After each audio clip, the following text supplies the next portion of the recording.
Chairman and CEO. Thank you. Last but not least, Hi everybody, thank you for joining me. I'm CEO, Chair, and founder of Norsemont. We own the Chocolimpe gold mine in northern Chile. We acquired it from Copec in 2019 when they were exiting gold in Chile, and they were entering actually copper in Peru. My old stomping grounds. So we have an inherited project with over 140,000 meters drilled and 1,700 drill holes. We have all the core in our core shack. We also have a full infrastructure. There's a 3,000 ton a day mill with over 200 million that we inherited here. That's in very good shape. We've got water at site. We've got a lab. We've got backup generators, power, roads, full infrastructure. It's the third largest gold producer in Chile. We also have indefinite mining permits, so we're allowed to put this back into production on the existing pits that we have and resource.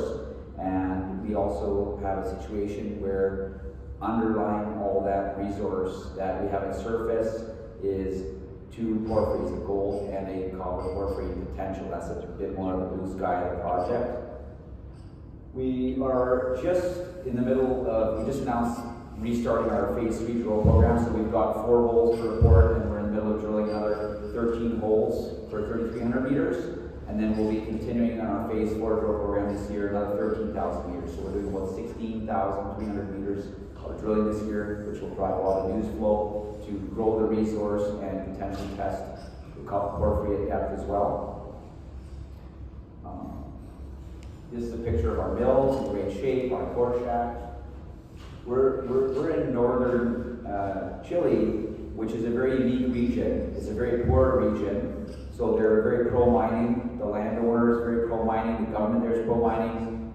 We're their only game in town. There's a borate and a lithium producer nearby. We provide them water. We're just along the belt from Peru coming down into Chile, copper belt. And my old Norsemont 1.0 that some of you in the room know me that I sold to Hud Bay for $520 million is just north of us. It's in the copper belt of Peru, just above us. We've got an initial resource of 2.74 million ounces of gold equivalent. 80% of that resource is the indicated category, 20% is in the inferred category, and we are drilling and anticipating to double up the resource by the end of this year. And we're targeting about 7.5 to 9 million ounce global resource on the project. So what's unique about Norsemont is we're drilling to grow our resource, and all the previous drilling was done down to about 70 to 100 meters. We are now drilling 200-300 meter holes, hitting mineralization all the way to depth. So that's how we can increase the overall resource at depth and along strike, as well drive news flow for drilling. And at the same time, we're also advancing the production. So we're in a unique situation where we're looking at putting this back into production in 2027. So we're in the middle of doing our environmental studies, which started in January, should finish in December, get submitted to the government in Arica, and give us the permission in June to put this back into production. So we're fast tracking that. We're doing metallurgical studies, engineering studies, all that boring stuff, but very important to go back into production. We'll have a PEA at the end of the year and an updated resource. So it's a very transformative year for us. We haven't been out there telling the public about us being a producer. Most people know us as explorer and developer versus a producer status. So, we're less than 14 months away from a production situation. And the plant we have, which is 3,000 ton a day, would allow us to do about 35,000 ounces a year. And typical cash costs in Chile for leaching operations like ours is about $750 an ounce. We have a lot of ounces sitting in stockpiles that we don't have to blast, so it might be a little bit cheaper. So we could potentially produce in the current gold market 120 to 140 million a year profit. And then the game plan would be to build a larger plant called a flotation plant and grow our production from 35,000 ounces towards 200,000 ounces once we get some cash flow and build out that plant. So a very unique situation. We recently put out this drill hole. It's 109 meters of 1.1 grams per ton gold. We reported in our news that there was over limits of other metals that we didn't report yet in the news release. So we're waiting for those assays, which we are expecting any day, and we'll be able to put out that news for other metals. So the grade overall will be even higher than 1.1 grams, which is an amazing grade already for open pit situation. We've got, let me split this in here. These are some of our historical holes. If you look, Viscacha up there is a high-grade gold zone with lower-grade silver. We've got a 32-meter hole there, 35-meter hole with 32.2 grams of gold, 8 grams of silver, ending in mineralization. We want to be able to do in phase 4, go and drill that down to depth and see if there's an ounce of gold 100, 200 meters down. We've consistently drilled 200-300 meter holes, getting mineralization at depth every single time. We've got in our choke zone, we have 100 meter holes, 90 meter holes, 120 meter holes, 4 grams, 250 grams silver. Our project is the only project in that room, other than maybe Skeeta, that's a multi-billion-dollar deal, that has 6 world-class drill holes on it in 3 different zones. There is nobody that has that in the junior market. Maybe a senior project does.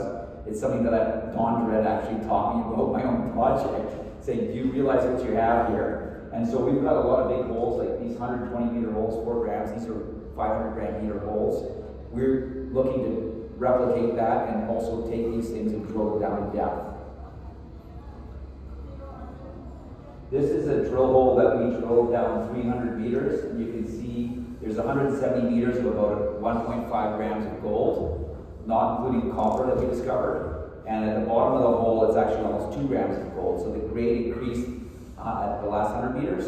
And then the bottom of the hole, we have 9, 6, and 9 meters of 5, 4, 3 grams of gold, 100 or 50 grams silver, and 1% or 0.7 copper. So we hit a very high grade gold, silver, copper zone. We feel that may be the cupola, which is the top of a porphyry. So we have to further investigate that, but obviously something very exciting to have 300 meters of almost 2 grams of gold.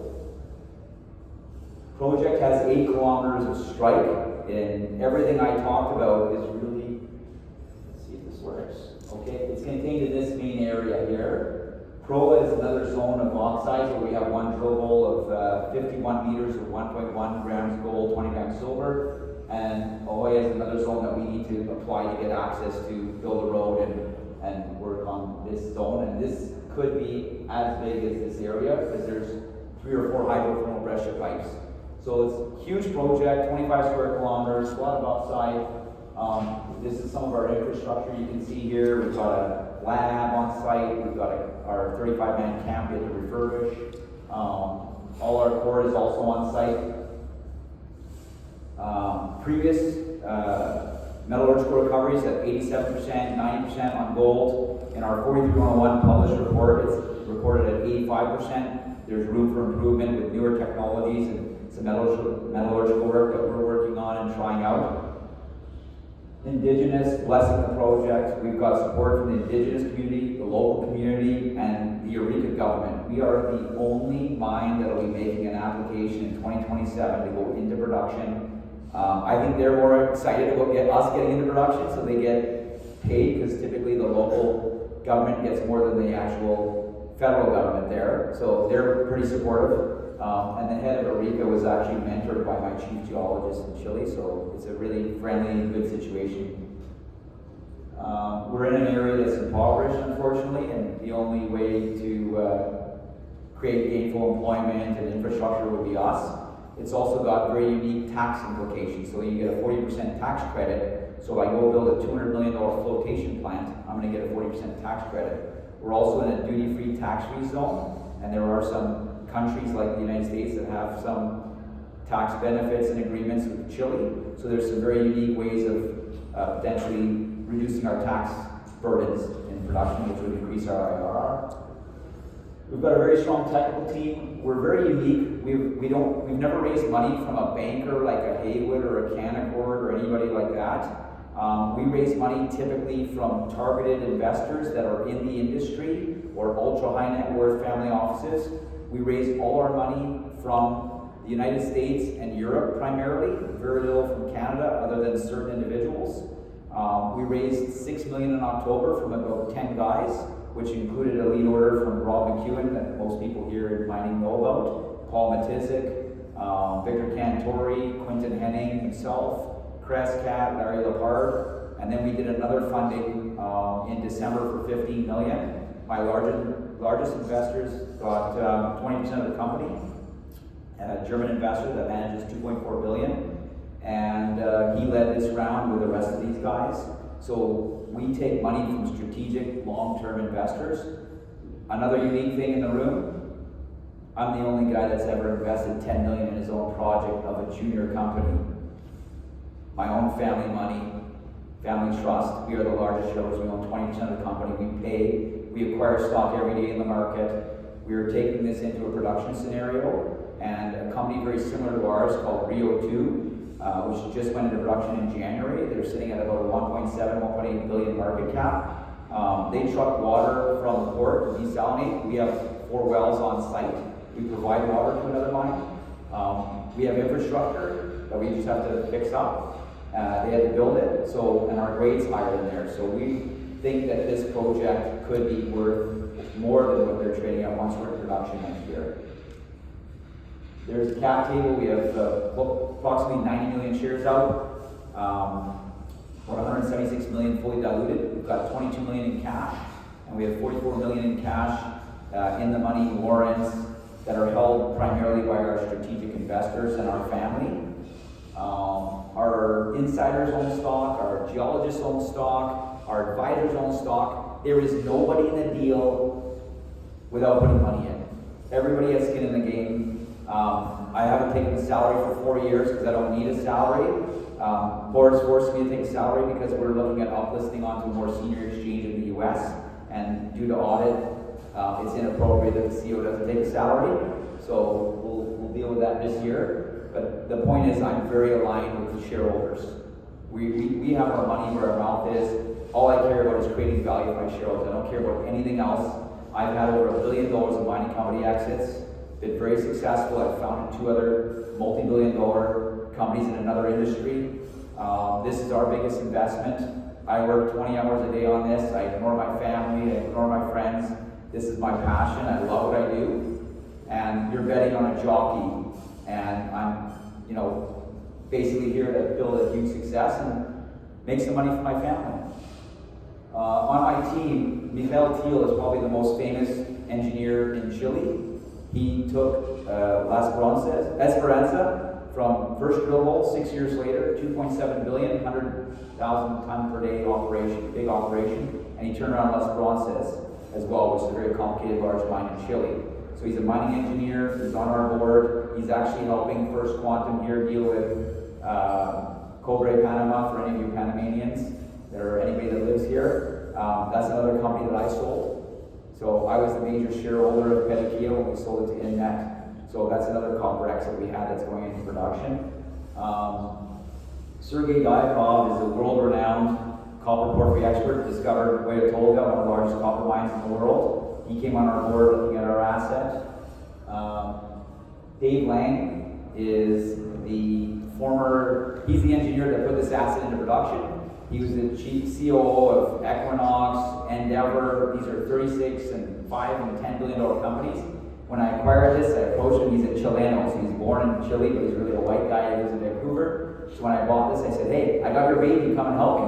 Let's get it back into production. We've got him on the team. Art Fries, who was the chief geologist of Wheaton River when I first met him, and he's the primary geologist of Goldcorp on our team. We have Pat Burns, who discovered Escondida, which is one of the largest copper deposits in the world in Chile. He's on our team. Our chief geologist, David Flint, is the geologist that headed up Freeport-McMoran and discovered Grasberg, the largest mine in the world, and he drilled it against the will of his team. All these technical guys don't love me.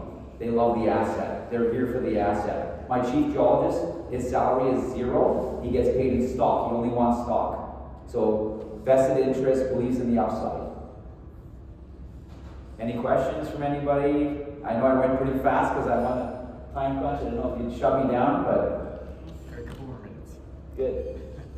Anybody have any questions I can answer? Don't be shy. Do you want to sell it, or do you want to... So I'm known for selling assets. Actually, people came up to me in the presentation and said, what are you going to sell this for? And I'm like, nothing, I'm not selling it. Copper deposits you sell because you have to raise $2 billion to put in production. It takes forever.